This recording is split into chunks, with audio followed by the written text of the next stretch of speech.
Good evening, everyone. And tonight we're going to take a look at really one particular Sumerian lamentation and kind of compare it with Eicha, with our lamentation, because we're coming up on the 3 weeks leading up to Tisha B'Av. And there's a lot really to say about Eicha. Thank you to Cheryl for bringing up some of the issues, but we're not going to address a lot of the issues we're not going to address tonight, because I'm not going to discuss too much about authorship or too much about dating. I'll say a little bit about dating. I would say that in general, and of course, you're always going to get some people who date it late for some reason that I'm not going to agree with, right? In general, Eicha or Lamentations, we consider it to be after the destruction, and it's reacting to the destruction in a fairly visceral way. It's reacting to destruction, what seems like fairly close to it happening. And and in general, if you look at in the academic world, it's considered to be written by several people. In other words, it's considered to be written in pieces and then kind of brought together. I mean, you can absolutely feel the difference between different chapters of Eicha as you read it. I mean, we all feel that enough that we sing, right, Perek Gimel differently. Like chapter 3 is sung in a different, is traditionally sung in a different trup. It has a different tune, right? When it's read, whenever it's not read in a different tune, I'm always very disappointed. And because it's a switch in the perspective that is striking. So where do people place it when they're comparing it to ancient Near Eastern literature? They place it, and it's a little bit, it's not really straightforward, okay? We have the Sumerian Lamentations. This is what I sent you in your handout. We have the Sumerian Lamentations for Ur, okay? I'll put it up on the screen. Okay, not this. Not the Zoom screen, but rather this screen here. Okay. So the lamentation over the destruction of Ur, there are actually two kind of long ones that were written fairly close to the destruction of Ur. Okay. By the Elamites and the Subarians. You can see here, it's I believe particularly the Elamites, but so there are two different lamentations that seem to have been written fairly close to the destruction. However, and we'll see this, they're written after they seem to have been composed close to the destruction, but also close to the reconstruction. We're going to talk about that in a bit. And there are other lamentations that we have from Sumer that were written maybe like 50 years after, let's say, a destruction. So we're not comparing it to that. So that's why everyone points to this one, the one that I sent you. First of all, it's a long one. There are two of them. This is the longer one, and it and the other one were written close to the destruction. And so people look at these as a comparison with Eicha, right? With the biblical Lamentations. And the problem is, first of all, there's a huge difference in date. Okay. This is dated about, let's say, 1950, about 2000 to 1950 BCE. 2000 to 1950 BCE, around, okay? Whereas Eicha, of course, is there's one opinion that part of it may have been written after Galut Yoyachin, the exile of Yehoiachin, the initial exile, which would be in 597, but it's almost certainly written after the destruction, all of it in 580, after 586, right? So you're talking about a 1500 year difference between this Sumerian stuff and Eicha. And so when we read this and we're like, this is not musical at all, this does not have the force of Eicha at all, let's give him a little bit of credit. It was way, way, way, way, way earlier. But at the same time, not only does it not have the same force, it's the whole way it's written is kind of different. So let's take a look. I'm assuming that we're familiar. Well, you know what? let's read a little bit of Eicha to kind of put us in the mood, okay? And then we'll go back to this. So we'll remember what Eicha is, right? How does Eicha, what is Eicha like? What's the rhythm of it, right? So Eicha yashva badad ha'ir rabati am hayta ka'almana. How does the city sit solitary that was full of people? How she become a widow? Rabativa goyim saratibam dinot hayta lamas. Right? She was the head of the nations, and now she's a vassal, tributary city. Bachotiv kabalayla v'dimata elechaya. Right? She cries at night, and her tears are on her cheeks. Now, this is first we go. Who is crying? Sion is crying, right? Now in this, we actually do see very much parallel with pretty much all the ancient Near Eastern Lamentations have a woman, right? A woman speaking. So we're going to see in the Lamentation that you have in your handout that it's a goddess, right? And even in the case where it's the god, it is a god of the city, it's going to be his wife, his goddess wife, who's weeping, right? Women weep. Why? Because there's a now I'm not necessarily connecting this to Eicha, so just a second, okay? So certainly in the ancient Near East, the way these Lamentations are connected to the funeral mourners. Remember, so funeral mourners are generally were women, right? You would have women crying, and does anyone remember a funny thing happened on the way to the forum, right? Forward, handmaidens of sorrow, right? They're like, you have women to mourn, right? That's their job, right? They're professional mourners, and they're women. So it's always a woman mourning. So that is similar, but the whole tenor of it is going to be of Eicha. It starts right now. It's one city that we're talking about. We only really talk about one city, which is Jerusalem. And we say very early on, right, in Pasuk Chet, in verse 8, Chet chat'a Yerushalayim al ken l'nida hayata, right? Jerusalem has sinned a sin, and therefore she's an outcast. She's unclean, right? And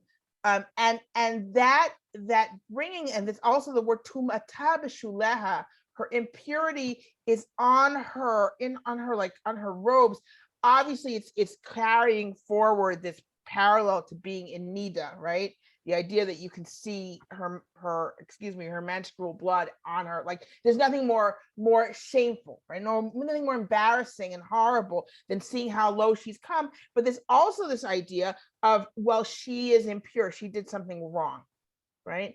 At the same time, where we go into how horrible it is, the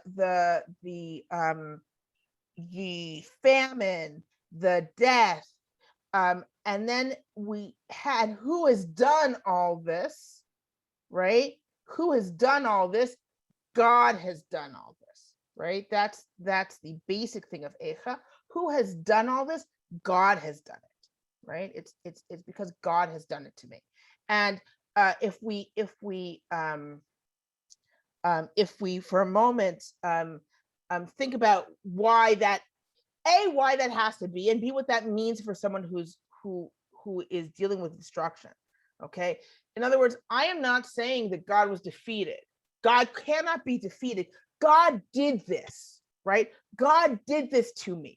And then of course we have the problem of, well, how could God do this to me? What's one of the things that's powerful in Eicha is that question is not really abandoned, right? That is a question. How, God, how could you do this? Yes, we sinned. Oh, yes, we sinned. That's how God could do this. But how, God?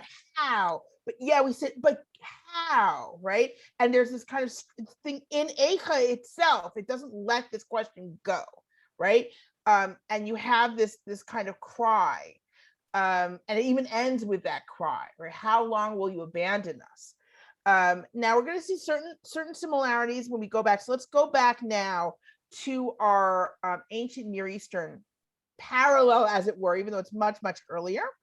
Let me share my screen once again. And I see that is there a question? Oh, I'm sorry. Okay.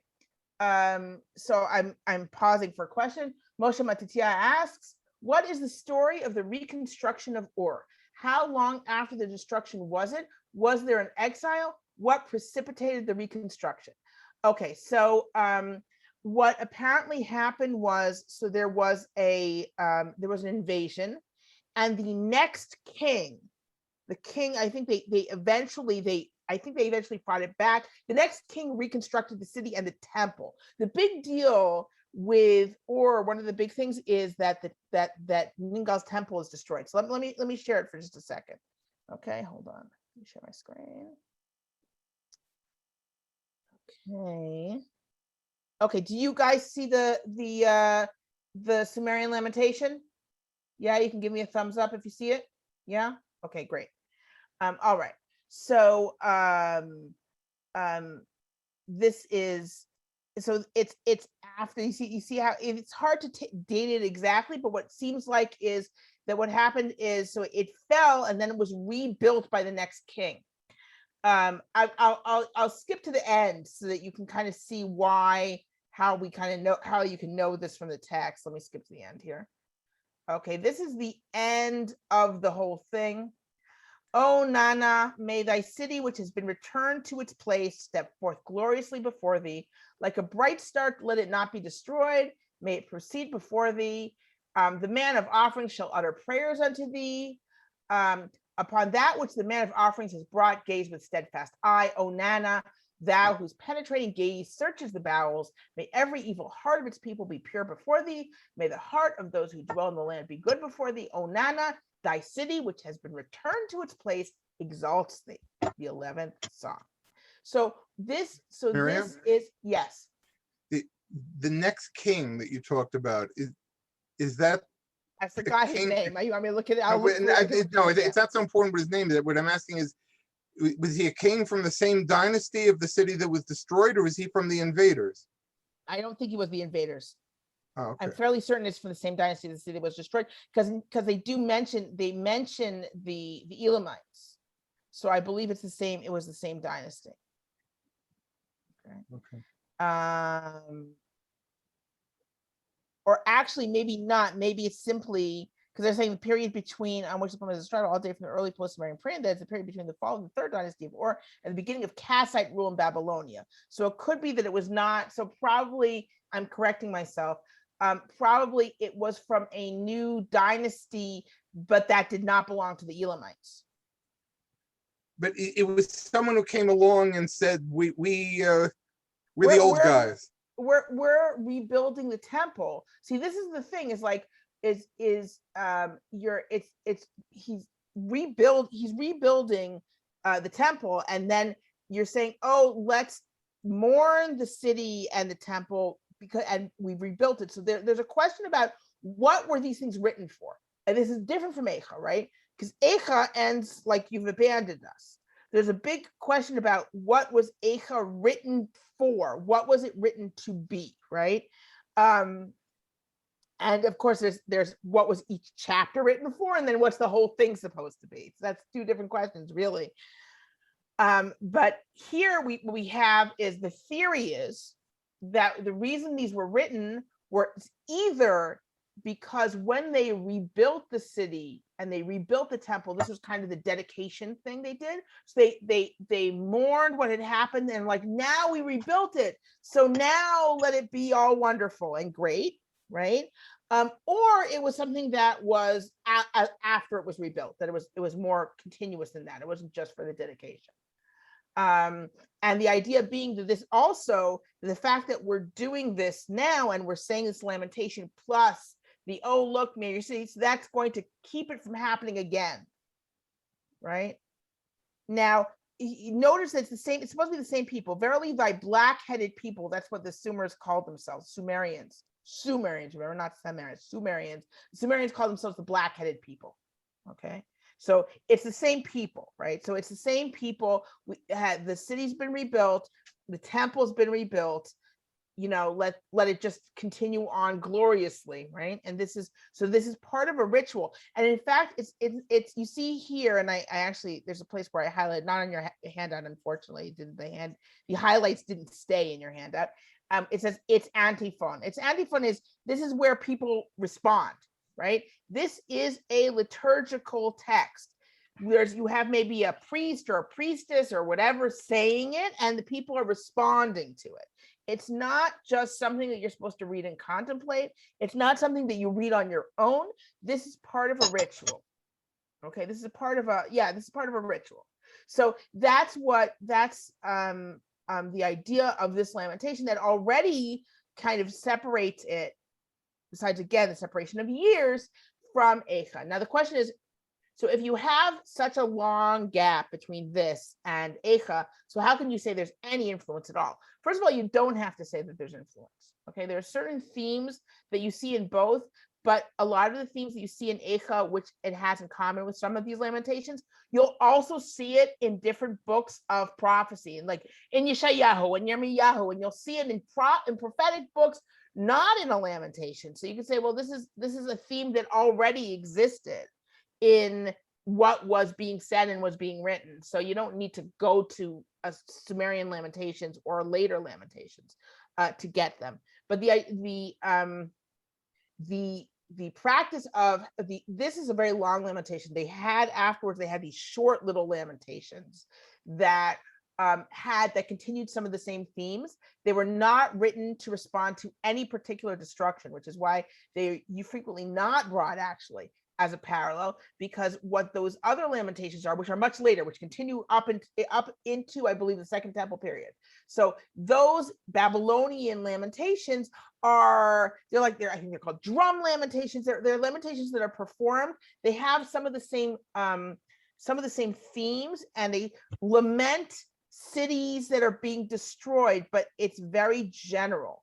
They're not historical. They're not talking about a historical event. And what they seem to be doing is lamenting it so it doesn't happen again. Like, they're lamenting it and let this not happen again. And so it's not connected to any sort of historical event. And it's not connected to a specific city. It could simply be reused in whatever city you're at or whatever temple you're not at when it's time for a lamentation.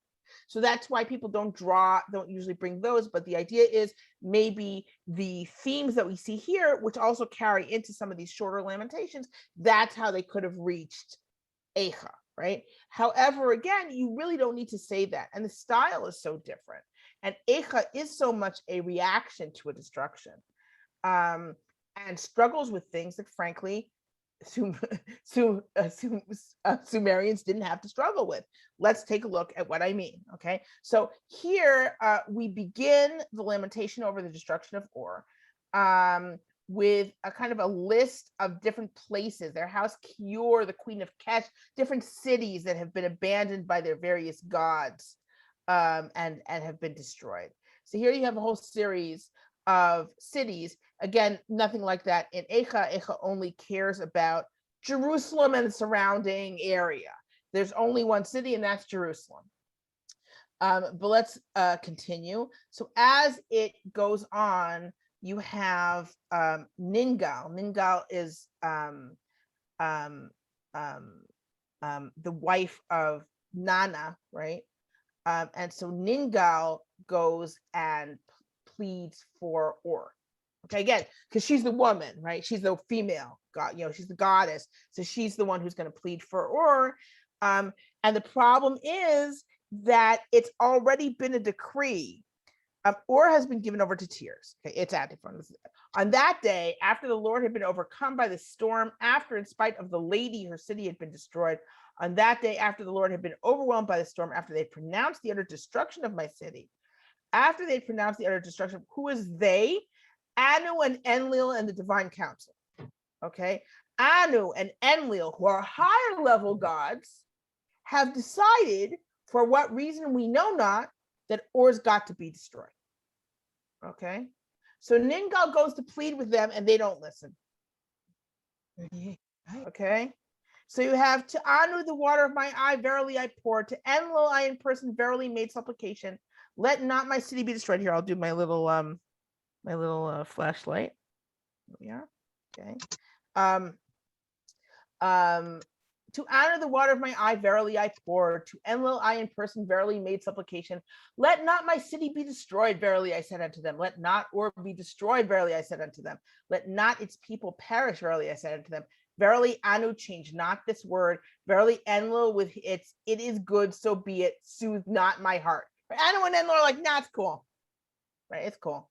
It's yeah. So it doesn't help. It doesn't help. The utter destruction of my city, verily they directed.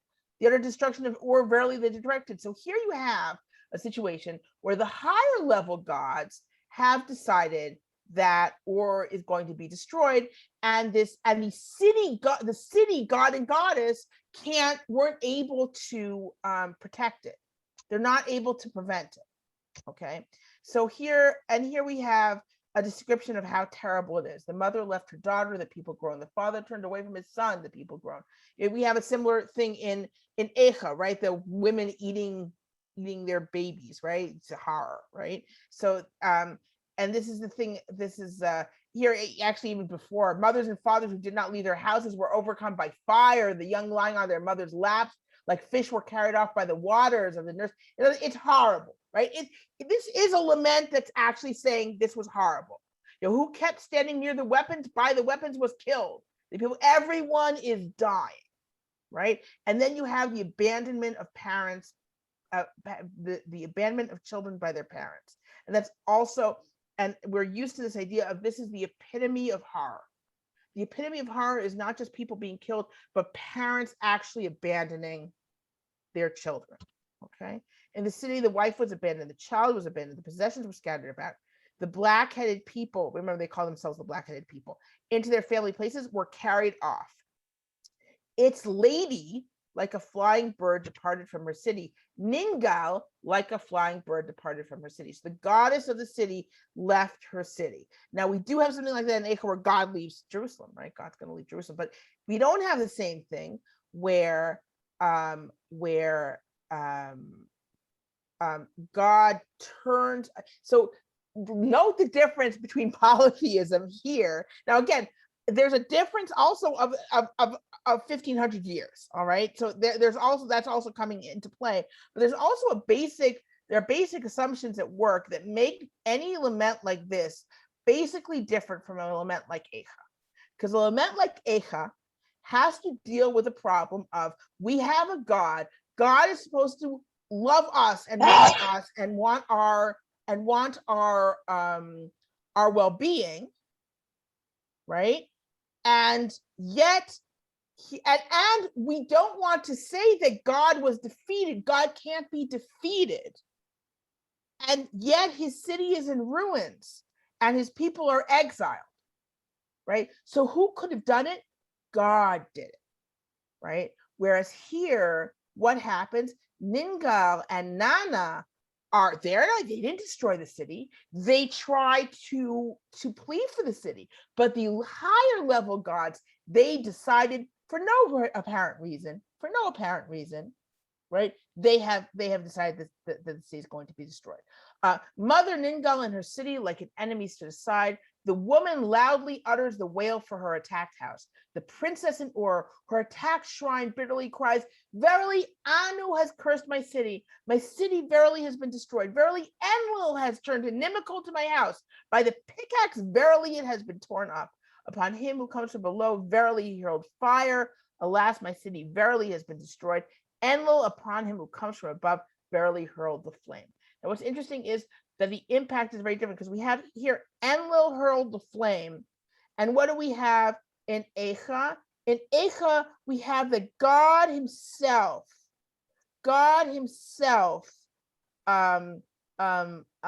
trapped me. And here it's basically, if you think of it in Parak Gimel, chapter 3, we have that God Gadar ba'adi velo etze, right? He trapped me. He made a trap of friends around me, and I can't get out, right? Everything I tried, right? It's God. God darach kachto v'yatziveni kamatara lachet. God shot his arrows at me. a completely different impact, right? You could say, well, it's similar, but it's really not, right? Because this is my God. This isn't some other God that's not the one who's supposed to be on my side. My God himself has acted against me, right? And it's a very different thing. Whereas if you have this nice, this is where polytheism comes in handy, right? In Sumerian Lamentation. This is where polytheism really does its work, because since there's polytheism, you can say, well, they were the gods of my city and they have powers and they could do things for me, but the higher level divine council just decided that, oh, my city attacked and destroyed, my city attacked without cause, right? Behold the storm ordered in hate, its violence has not abated.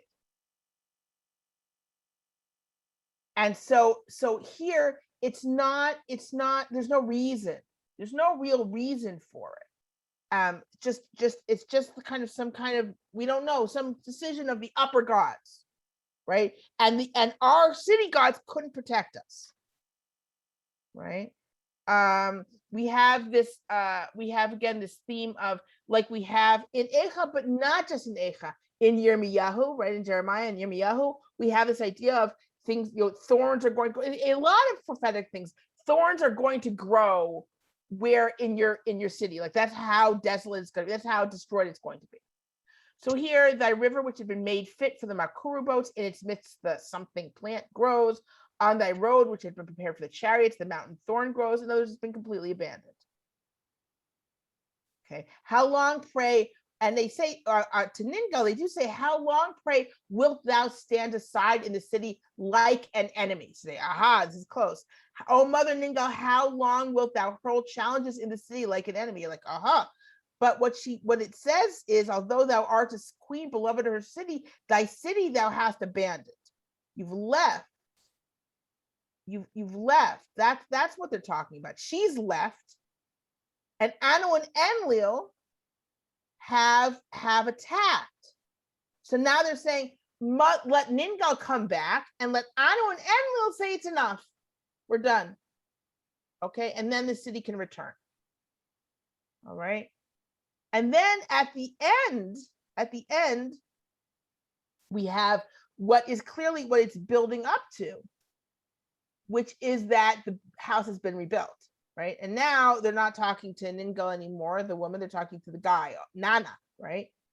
So now we don't need the Lamentations anymore. Oh, Nana, may thy city, which has been returned to its place, step forth gloriously before thee. Now we've returned, the temple's rebuilt, the city's rebuilt. Now may it be glorious, and also may this not happen again, right? So here you have, that's how this lamentation works. Yeah, I'm going to pause for comments or questions because I did not have a chance to see. Stop the share. Hold on just a second. Hold on a moment. Why am I not being given a? Well, I know why. Yeah. Okay. All right. Oh, lots of questions. Wow. Okay, here we go. All right, so I'm going to start reading comments / questions. For Moshe Matitya, is this similar to the alternating passages in biblical books like Yirmiyahu, with sections prophesying destruction and then sections prophesying later redemption and rebuilding? If yes, are there thematic similarities and repetitions of expressions between the lamentation sections and the rebuilding sections? Okay, that's a good question. The thing with Yirmiyahu is those are prophecies, and this is not supposed to be a prophecy. This is supposed to be, this is what's happened, and everything's kind of looking back. So it's not it's also very short. I would actually have to look. It's a good question. I would have to look at more of these Lamentations to see if there's more, if there are parallels in terms of the rebuilding. What's interesting actually is some of the thematic elements. I'm glad you brought this up. Some of the thematic elements are not the same at all. So for example, here in this lamentation and in a lot of these lamentations, the way the gods destroying the city, what is similar is that they do talk about the Elamites, but the main thing is the gods, right? The main thing is the gods did this, right? But the gods kind of come in like a storm, and it uses very much that kind of imagery of a storm. Now, I'm not saying there's no storm imagery in Eicha, but big part of the imagery in Eicha is that God is like a warrior, right? God is a warrior attacking us, right? That attacked us rather, right? And that imagery is not in the Lamentations, right? They're not warriors attacking us. It's a storm that they put forth on us. So there are real thematic differences. And also in terms of, and again, if you go back and in terms of the rhythm and the way it reads, it's also very different. And in terms of the purpose, it seems different because again, and that of course affects the rhythm and the length and things like that. Oh, also there's a narrative element that you can actually follow in the Lamentation of Or. We didn't do that. It's kind of it splits into pieces where one follows the other. So like first they let loose the storm, and then there's the effects of the storm, and then Ningal goes to plead before them and they don't listen, and then like in other words there's a progression, there's kind of an arc that doesn't exist in Eicha, and that's not the point of Eicha, right? The point, there's no narrative arc in Eicha, and Eicha does not you do kind of miss it because you're trying to read it through, right? But it's not structured like it needs a narrative arc. It's like that's not the point. There's no narrative arc here. So there are a lot of big differences, was what I want to say, but I can't answer your question about the rebuilding sections because it's such a short thing, and I would have to look at all of them across the board. Good question though. Okay. All right. From Danny and Libby. I'm wondering if it's worth comparing Or to a biblical lamentation closer to it in time. David's lamentation for Saul and Jonathan, one of the most poetic chapters in the Bible. Granted, it's lamenting a different type of destruction because the fall of Saul actually contributes to David's accession to the throne, plus it's very short. It's hard when you have a lamentation like that, where it's so poetic and it's so not, I'm a little bit, it's kind of, it's a little theatrical also, because there's a demonstration like David's lamenting the death of the king he's succeeding, right? And the prince who should have succeeded him, right? So it's doing a lot, it's carrying a lot, that lamentation. And because it's so literary, I think it's harder to kind of compare it to something like this, which is a lamentation for a city with gods. Like it's dealing with a different issue, right? It's dealing with a very different issue, because the issue, if we're talking about a lamentation for a city where the people who are inhabitants of the city don't want to say that their god sucks, right? How are they going to explain this, right? And how are they going to explain it given a certain outlook? Now, what's interesting is, of course, that in both the polytheistic earlier lament and the monotheistic later lament, both of them are looking very much in the divine realm for answers, not just for answers, for an explanation of what happened, right? Yes, they don't ignore the fact, and they don't in the lamentation, in the ancient lamentation, in the Sumerian lamentation, also, they don't ignore that there's a human enemy and there's a human nation that went and destroyed them, right? However, the main area of action is the divine realm. That's really where the real action is going on, because that's what allowed this to happen. That's where the real decisions were made, right? There is an element of that in Kinat David, in Al Tagidu Begat ... Pentismachna Not Lishtim. The implication is they might be rejoicing because their God, they might now be thinking that their God is stronger than ours. Yeah, that's the classic. There's a whole, there's a major, like a very well-known, well-accepted theory, which doesn't completely hold up, I have to say, that what gave rise to prophetic books, to like the books of prophecy, were, like what we call, shouldn't say books of prophecy, to the prophets of the book, where you have these long, prophecies that are also philosophical, et cetera, that what gave rise to that was the rise of empire. because you have an empire, and what everyone in the ancient Near East thinks is this, he beat him because his God beat his God. That means his God's more powerful. So once you're a little Israel and you're living in an age of empire, and Babylon's taking over everything, and their God's Marduk, everyone knows their God is Marduk. So what does that mean? So you need to explain it. You need to explain, no, that's not true.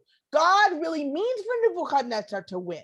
God really means for such and such to be powerful, right? Our God, right? So that now it doesn't completely work, because you have, for example, Amos, who it seems is really talking, yes, there are empires, but that's not his problem, right? It's not the issue that he deals with. In fact, it's a time where where the locals are not looking at empires, because their empires taking chunks of Ammon and Moab and all the surrounding nations. Israel's doing very well, right? Because everyone else around them is distracted.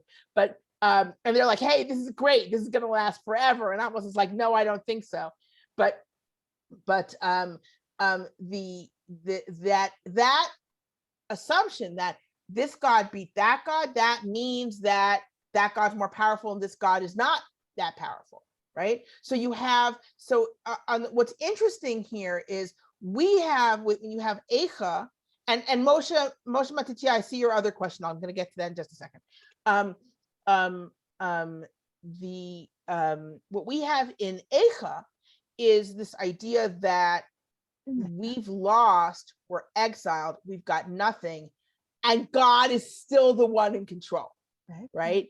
Whereas we can't know, guys, everyone, I hear some sound, so please, everyone, make sure you're muted. What we can't know with this older Sumerian lamentation, because we know that certainly in this form, it's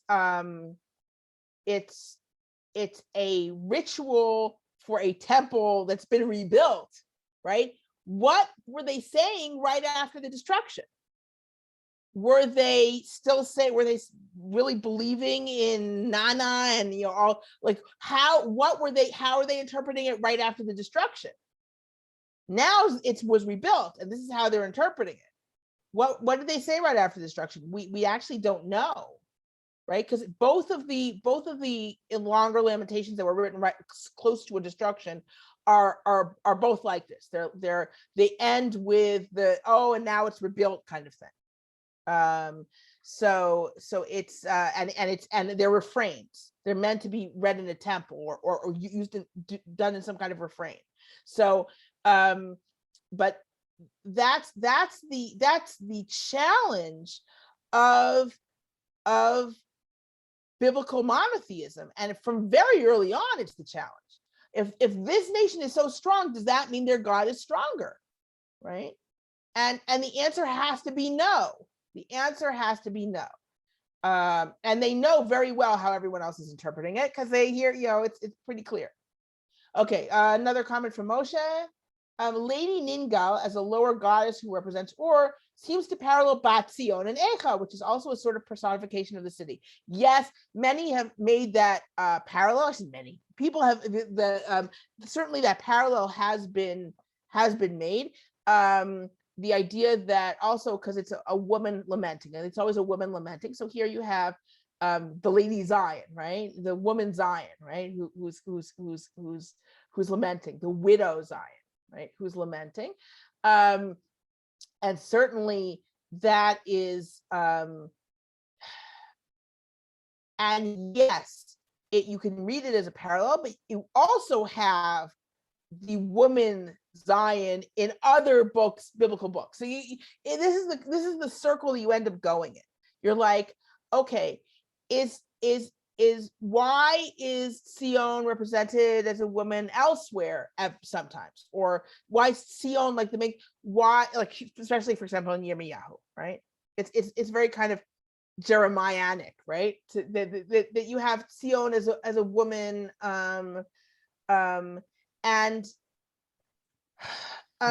Miriam? Yeah, yes, go ahead. I assume that we also see Ningal elsewhere too as the patron goddess of Ur, right? Well, she's the wife of Nana, who's the god of Ur, right? So Okay. so yeah, sure. It's not like she's nowhere. I'm not saying that she doesn't. I'm not sure why you're. I wasn't saying that. I'm not sure what you're connecting. Well, you were saying that we also see Bat Zion in other books. Also, Oh no, what I was talking about was influence. I wasn't saying that there's no such thing. Like what I was saying is Bat Zion in Eicha because Ningal is in a lamentation, is what I mean. Ningal, or that's what I was responding to. So the question is Bat Zion in there because it's a lamentation and there's this pattern of having a woman lamenting, or is Bat Zion in there because she's elsewhere in prophetic literature of the period, or a combination? Because we have this idea, Rachel mevakal baneha, right? Rachel's crying for her children. We have this idea, right, that a woman, the woman cries out and she's somehow going to be listened to, right? And she's what's going to make our hearts break, right? Because it's a woman crying. Now, to say that that's completely disconnected from the general tradition that women are mourners. Mourners are women, right? That kind of pattern that was throughout the ancient Near East is to completely disconnected is probably not realistic, right? The idea that when people say, yeah, sure, Zion's crying, oh my God, my heart breaks, right? And you have that idea, like, again, if you read the book of Judith, it's very clear. If you read the book of Judith, and you're Jewish, it's very clear that Judith is Zion, right? That Judith represents, she's a widow who stays pure, right? And it's very clear that you're supposed to the parallel is Zion, is Jerusalem, right? She's a widow who nevertheless stayed pure, who, all these, and we root for her, and she's righteous, and all these things, right? So I do think it's hard to disconnect this idea of women are the ones who make our hearts break, right? And women are the mourners, and women are they're the ones who cry out, and we're supposed to pity them and listen to them.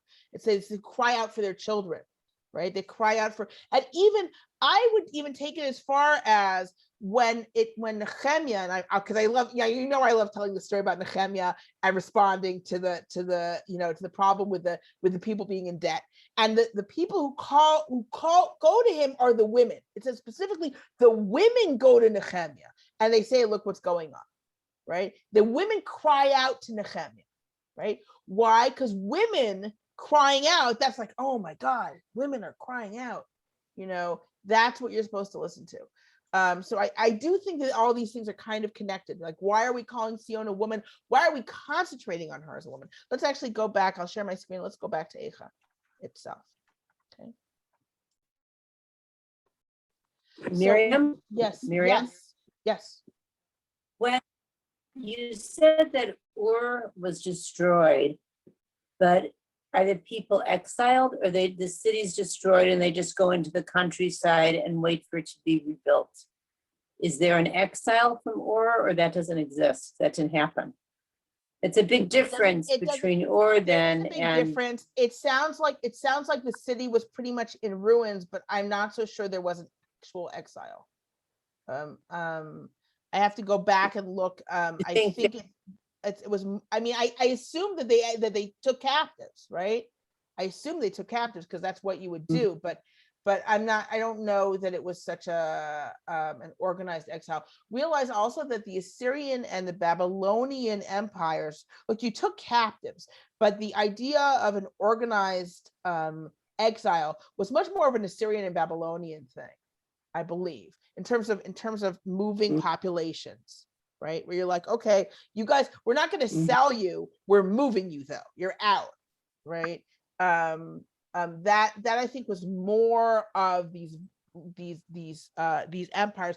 I don't think the Elamites did that sort of thing. It requires a lot of resources actually to move people around that way, even though it makes sense again if you're this larger empire. Is someone asking a question?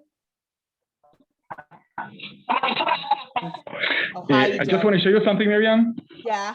Hi, Miriam. Look at this. Oh, wait, I can't Do you know see. the Hold book? on. Hold on, no, wait. I can't see it. Hold on. Ninegal. I can't see it. I can't Not see it well. important. Sorry. Yeah. Never mind. It's a book called Ninegal by David Shachar. I thought Oh, was yes. funny. Okay, yeah. Cool.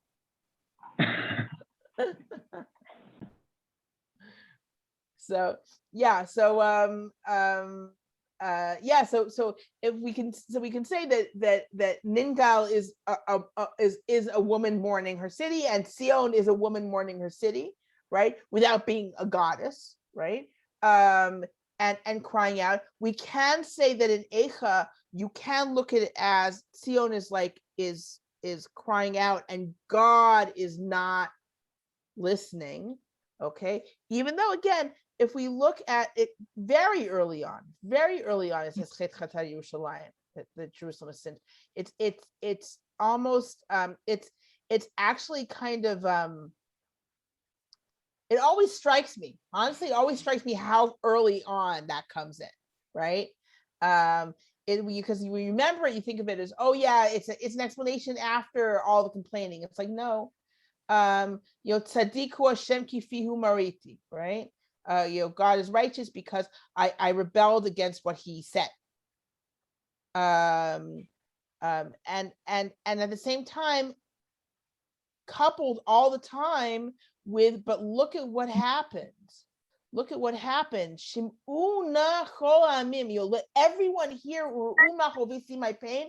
Betulotayu v'achoraya halchu b'shevi. Right, that my young men and women went into captivity. Right.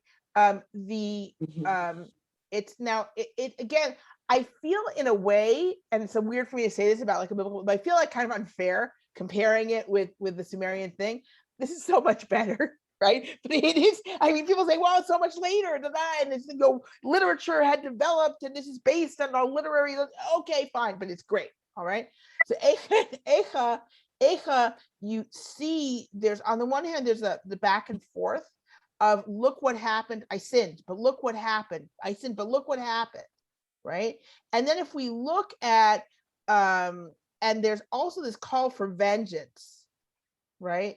That is the kind of speaks to the fresh pain, which we don't quite see so much in the Sumerian. It's I mean, again, it's hard for me to compare them because this is so much more powerful. But also it forms, again, it's not liturgical the same way.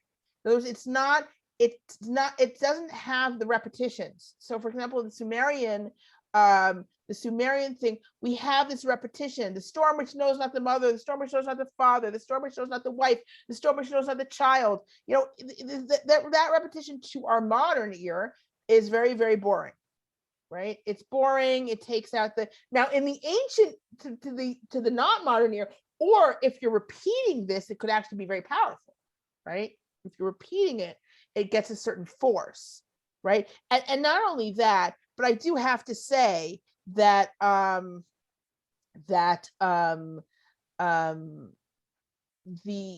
even in when we talk about later on like Hechalot literature, or some of what we say in our prayer, like in Birchot Kriya Shema of Shabbat, where we're repeating certain things, like we're saying the praises of God, and we're just adjectives. This is actually supposed to kind of lift you into this kind of mystical feeling about God's greatness. Right? This repetition is actually supposed to do something. We kind of don't let it. I mean, I think there are people who do let it, but there are certain things that repetition and certain types of prayer are supposed to do experientially, and they're built that way, that we don't always feel, right? So in the Sumerian Lamentation, this repetition is actually supposed to be very evocative. But if we're reading it, we're like, this is kind of silly and kind of boring, and there's a lot of repetition. There's a lot of pieces that repeat. Whereas if we go back to Eicha, it's repeating in that it's telling you how horrible it is, but it's tremendously it's just horrifying, right? And that it's God himself who's giving me over and not allowing me to stand, right? God himself is giving me over. God himself is attacking me. It's horrible. And then you have the switch in Perek Gimel in chapter 3 to it's me. I am the person. Now let's look at it as an individual, because we looked at it as a city and now we're going as an individual, right? And what it's like. I have no way out. I have no way out. God has trapped me. God has trapped me. And I'm like, yes.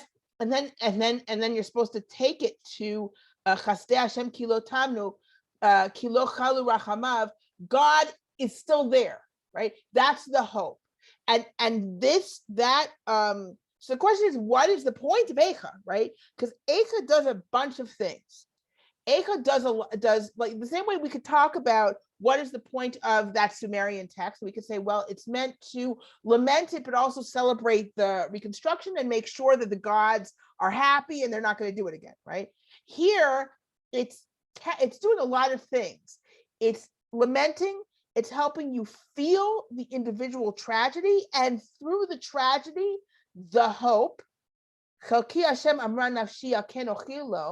The hope that's allowed, right? The Lord is my portion. I said to myself, therefore I will hope to him, right? Why? Because all we've got is God, because God is it, right? That's why we said Dov Orev Huli. He's a bear lying in wait for me, because if this happened to me, it had to be from God.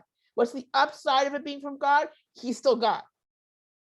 He's still God. I know he's merciful. I haven't given up God, right? God did this to me. So if God did this to me, he can bring me back, right? And it's a very different feeling than what the polytheistic setup of the Lamentation of Or is. Because the polytheistic setup, on the one hand, it meant there's this divine counsel. On the other hand, it's not dealing with the same thing necessarily. It's written in the aftermath, but it's not dealing with the same thing. And so let's see, in terms of Eicha, how does Eicha end? How does Eicha end? So Eicha ends with you're still sitting in destruction. Eicha ends, there is no rebuilding. There's no prophetic rebuilding, right? We're used to, there's this thing they call in biblical text called the prophetic past, where it's the prophet speaking, this hasn't happened, and he's talking about it as if it's already happened. It's called the prophetic past. I'm so certain this is going to happen. I'm talking about it like it happened already, right? So I can lament Jerusalem. It's still there, but I'm going to lament it because as if it were always already destroyed, because I'm telling you it's going to be destroyed, right? I'm not saying, by the way, this is a prophecy. I believe that Eicha is a lamentation. I don't go for that particular midrash. I don't like that midrash, but there are other midrashim. There are plenty. There's one midrash that says pieces of this were prophecies, but most of the rabbinic sources don't treat it like a lamentation after the event. And even though a lot of the medieval exegetes do pick up on that midrash that it was that parts of it were a prophecy. So here it ends with saying, remember what happened, right? And then in the end, Lama lanetzach tishkachenu, why will you forget us forever? Okay. Hashivenu Hashem elecha v'nashuva chadesh yamenu kekenem. Let us bring us back, and we will renew our days as before. Ki im ma'os mastanu katsafta aleinu al ma'od. Because if you've just completely been disgusted with us, you got really angry. What you did was really terrible. So it's time to bring us back. Bring us back. Okay. Now and of course, and we as the tradition goes, you don't end with a crappy pasuk. You don't end with a yucky verse, right? So we go back to Chaf Aleph, we go back to 21 to read it again, like return us, right? But the fact is, it ends with, we understand, it ends with this kind of moral, right? Yes, okay, we did bad, but wasn't the punishment bad enough? Look at this punishment, right? So the question is is Eicha, is that also part of Eicha? In other words, not just on the one hand, you're lamenting, on the other hand, there's the aspect of hope, right? Because God did this so God can bring us back. And then finally, it is a plea to God. Look how terrible this was. Even if we sinned, look how we suffered. Haven't we suffered enough? Right? And it absolutely seems to have that function of a plea.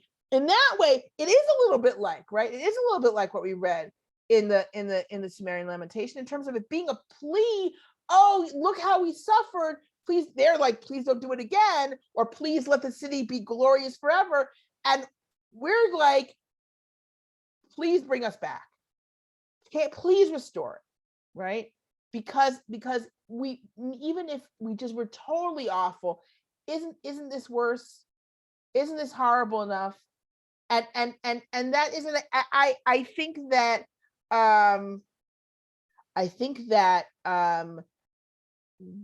when it comes, and what's amazing, of course, I haven't talked at all about Eicha being an acrostic, and and how it does and of course it is, and yet it has this tremendous force where we're not like, oh yeah, they had to say this because it's an acrostic, right? There are things that are like that. You're like, oh yeah, this line is because they needed the samach there, got it. Or the vav. I hate what they do with the vav sometimes. But here it really is powerful, and it does all these different things. Now, part of the reason why it does all these different things is because it's different pieces. Like the pieces do stand that you can see, particularly like it's hard not to see Parak Gimel standing alone. It's hard not to see Parak Hay chapter 5 standing alone, right? It's absolutely, especially after the forcefulness of the first 4 chapters, when we come to the 5th chapter, we really do feel like, whoever wrote this has a lot more distance from what happened. Like this is kind of looking back and saying, remember God, and it's much less. I mean, this is not my idea, right? But there's a much more of a, now we're looking back at what happened, as opposed to still reeling from it, right?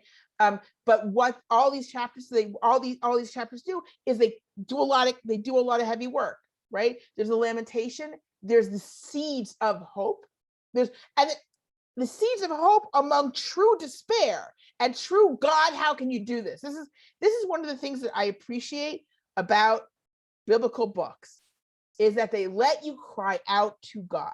There is room for everything. You can say, God, how can you do this? How did you do this? I thought you loved us. How? Why? You can cry out to God, and that too is a crying out to God, right? You don't have to be like, oh yeah, everything's wonderful. No, you can say, God, are you my enemy?